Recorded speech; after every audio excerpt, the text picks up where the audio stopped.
Então aqui vai falar da origem, então, desses céus, dos mesmos céus que vão ser destruídos depois. Fala da origem desses céus, a origem da terra.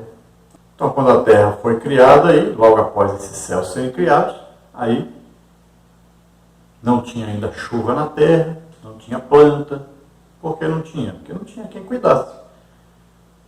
Aí, quando Deus coloca Adão na terra, veja bem, não tinha ainda nada disso. Mas aí Deus cria o jardim do Éden. Aí depois coloca o homem lá. Aí depois é que vai nascer a Eva. Veja só, o homem não nasceu no jardim. Depois que Deus o criou, é que ele colocou o jardim, depois colocou o homem lá. E aí depois é que deu a Eva. A Eva já nasceu no jardim. Então primeiro Deus cria todas as coisas, depois que está tudo pronto, para que o homem possa viver na terra, aí é que ele coloca o homem na terra. Então veja que Deus cria o homem do pó da terra e coloca no homem o seu espírito e a alma. Agora veja bem, espírito com letra minúscula não é o Espírito Santo. E a alma, que é o intelecto, a vontade, né? Então, o intelecto, a inteligência do homem. E agora então existe um corpo onde mora a alma e o espírito. É uma tricotomia. Por isso que lá em 1 Tessalonicenses está escrito: espírito, alma e corpo tem que ser conservado irrepreensível, né? As três partes aí, para a vinda do Senhor.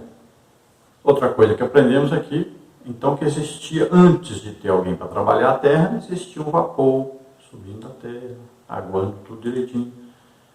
Quando o homem é expulso, aí começa tudo a funcionar de outra maneira. Aí começa a haver chuva, sol, né? Aí tudo começa a acontecer. Tem gente que pensa que no tempo de Noé não chovia. Não, chovia sim. Depois que Adão pecou, começou tudo a acontecer. O homem teve que começar a trabalhar, teve que começar a arar a terra, cuidar da terra, plantar, teve que começar a capinar, né? E aí vinha chuva, vinha sol, aí começou tudo a acontecer. Vamos ver então a introdução da lição, que diz assim: o tema deste trimestre é a doutrina bíblica do homem. Com a ajuda de Deus, estudaremos o que a Bíblia Sagrada ensina a respeito do ser humano, a obra-prima da criação divina. Entre outros assuntos, enfocaremos a criação de Adão e Eva, a triste realidade do pecado, a experiência de nossos pais fora do Éden e a nossa própria redenção. E, por fim, mostraremos a glorificação eterna dos que receberam a Jesus Cristo, verdadeiro homem e verdadeiro Deus. Nesta lição, veremos o que é a doutrina bíblica do homem. Em seguida, consideraremos a criação do primeiro ser humano, Adão, a quem a Bíblia chama de Filho de Deus, Lucas 3,38. Que o Divino Consolador nos ajude a compreender os mistérios da Bíblia Sagrada, a inspirada e inerrante e a completa Palavra de Deus. Aleluia.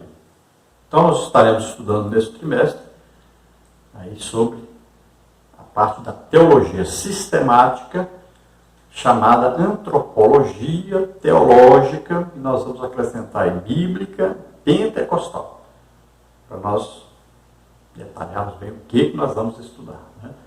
Então, a linha de estudo que nós vamos estudar aí dentro da teologia sistemática. É evidente que nós vamos passar por vários assuntos dentro da teologia sistemática, como angelologia, cristologia, né? Vamos passando por várias dessas coisas aí, armatiologia e tal. Vamos passando, porque não tem como estudar este assunto sem passar por essas outras doutrinas. Por isso que está aí na nossa lição, a capa da lição, você vai ver aí, né, a cura daquele homem cego. Então vai falar aí a raça humana, origem, queda e redenção. Então nós vamos falar da origem do homem, da sua queda, a entrada do pecado, através do homem, Adão. E através de Adão, então, gerou a morte de todos, né? O pecado gera a morte. E vamos falar da redenção, então o plano de Deus para tirar o homem dessa situação. Então veja que esse homem na capa, ele não nasceu cego, ficou cego depois. Assim também o homem nasceu, tem, né, conhecimento de Deus, intimidade com Deus, via Deus, mas depois se tornou cego. Esse homem via, depois se tornou cego.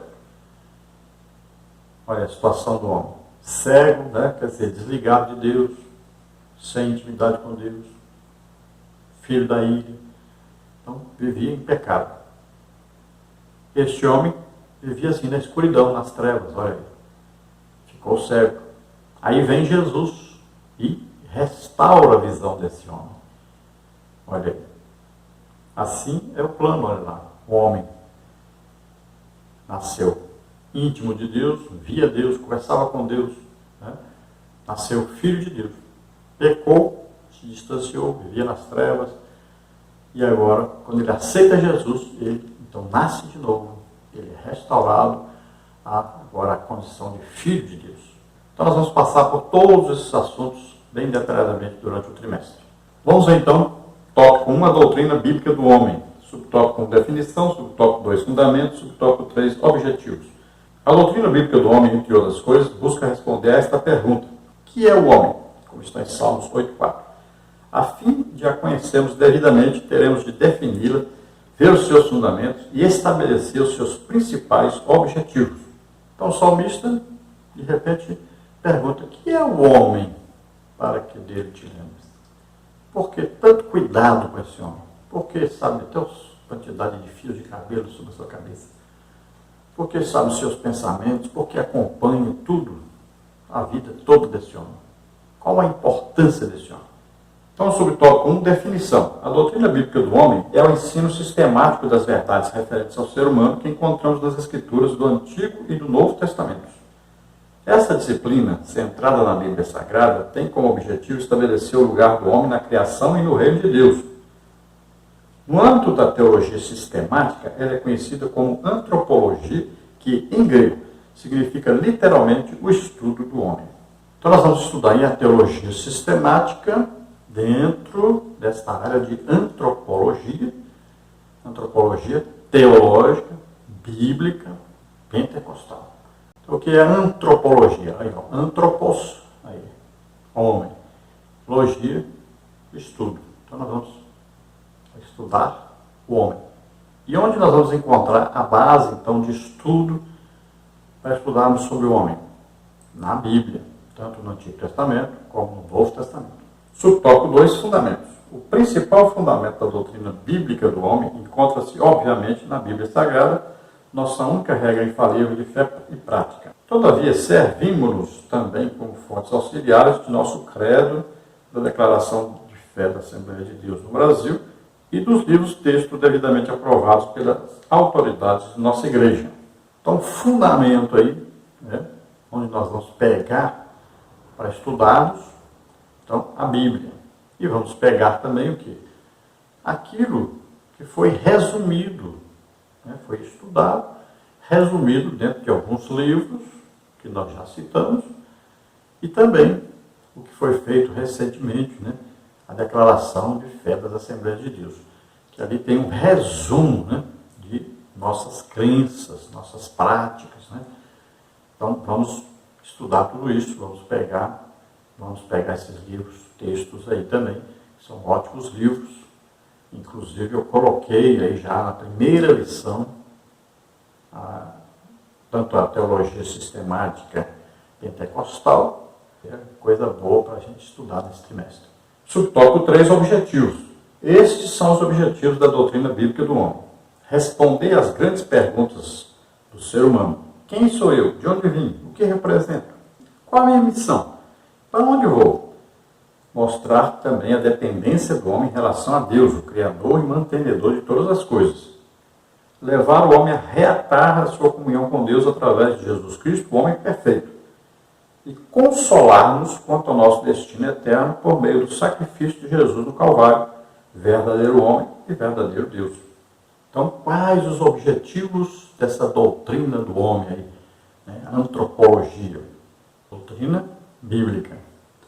Então, nós vamos ver, primeira coisa, responder as principais perguntas do ser humano para si próprio. Né? A dúvida que ele tem: de onde eu vim, para onde eu vou, qual a minha importância, qual o meu destino final, como eu faço para chegar lá. Então, todas essas perguntas aí, nós vamos, durante o trimestre, respondendo. Né? Também, outro objetivo, mostrar a dependência que nós temos de Deus. Todo ser humano tem uma dependência de Deus. Ele sabe que existe um Deus que criou todas essas coisas e que criou a ele próprio. E que está no controle de tudo isso. Isso está já dentro de cada um de nós. Outra coisa é todo homem conhecer que está em pecado, precisa de um Salvador. Então, eu preciso saber que existe um meio de sair do pecado, existe um meio de ter um encontro com Deus, de viver em intimidade com Deus, através de Jesus Cristo. E também saber que existe um destino preparado para nós. Existe um destino para aquele que não quer aceitar Jesus como Senhor e Salvador, lago de fogo e enxofre. E um destino para aquele que aceita Jesus como Senhor e Salvador, Nova Jerusalém, nova terra, novos céus, eternamente com Deus. Agora, tópico 2, a criação dos céus e da terra. Subtópico 1, a criação dos céus e dos anjos. Subtópico 2, Deus a tudo criou com inigualável sabedoria. Em primeiro lugar, Deus criou os céus, a terra e tudo que neles há. E só então veio formar o homem. Em sua infinita sabedoria, o Criador preparou-nos um lugar perfeito e agradável para habitarmos. Então, como já dissemos, Deus primeiro prepara o ambiente, prepara a morada do homem, cria tudo o que é necessário para que o homem possa viver na terra, depois é que vai e cria o homem. Subtópico 1, a criação dos céus e dos anjos. A primeira coisa que Deus criou foram os céus, em seguida os anjos, Gênesis 1, Salmos 33, 6. Depois de chamá-los à existência, o Senhor pôs-se a criar a terra e tudo quanto nela se contém. Gênesis 1, Jó 38, 1 a 11. Eu discordo aqui dessa explicação. Para mim, os anjos foram criados primeiro e lá no céu dos céus, vamos chamar de céu dos céus, lá onde Deus vive. Tanto é que os anjos estão à volta de Deus, os querubins, serafins, arcanjos, tudo lá. E depois é que criou os céus. Esses céus aqui não está incluído o céu onde Deus vive. É isso que tem que ser entendido, Porque esses céus aqui depois vão ser destruídos. É claro que Deus não vai tacar fogo na sua própria casa. Então, esses céus aqui não incluem o céu onde Deus vive, que nós chamamos de céu. Não sabemos qual o nome, Mas lá onde Deus vive, então, ali é que foram criados os anjos. E os anjos foram criados primeiro. As coisas espirituais primeiro nascem. Depois é que as materiais nascem. Então, primeiro os anjos foram criados. É interessante estudar a angelologia, que é também uma matéria da teologia sistemática, para entendermos mais alguma coisa dentro da área de anjos. Foram criados todos de uma vez só. Não existe anjinho, nem anjão, nem anjo novo, criança, nem anjo velho. Não existe anjo feminino e masculino. Não existe anjo e anja. Então, os anjos são assexuados, ou seja, Jesus disse: serão como os anjos do céu, nem se casam, não se dão em casamento. Então, não existe a parte sexual entre os anjos, Não existe procriação entre os anjos. Então, tem que entender, interessante isso. Outra coisa importante entender é que os anjos foram criados, não são deuses.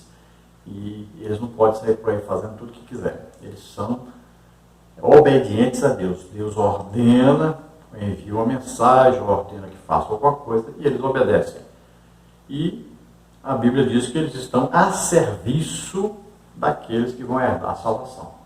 Então, se a pessoa não aceita Jesus, não tem anjo nenhum ajudando ele. Esse negócio de anjo da guarda que tem por aí, que o pessoal fala, a pessoa nem crente é. Então, os anjos estão a serviço daqueles que vão herdar a salvação. Não estão a serviço de quem não quer saber de Deus. Não estão a serviço daqueles que não aceitam Jesus como Senhor e Salvador. Outra coisa importante é sabermos que não podemos, de maneira alguma, adorar anjos. Toda vez que apareceu o anjo aí na Bíblia, que o homem vai se dobrar perante o anjo já diz logo: não faça isso. Ele diz: olha, eu sou conservo seu, ou seja, eu também sou servo de Deus como você. No subtópico 2 nós temos aí: Deus a tudo criou com inigualável sabedoria. Sabiamente, o Pai Celeste, antes de formar o homem, criou a terra, a fim de colocá-lo num planeta sustentável. Salmo 104. A forma como Deus agiu em toda a sua obra é enaltecida pelo autor sagrado. A sabedoria divina está patente em toda a criação. Salmos 19, de 1 a 6. Por essa razão, todas as obras do Senhor são admiráveis, sublimes e ricas em variedades. Salmos 104, 24.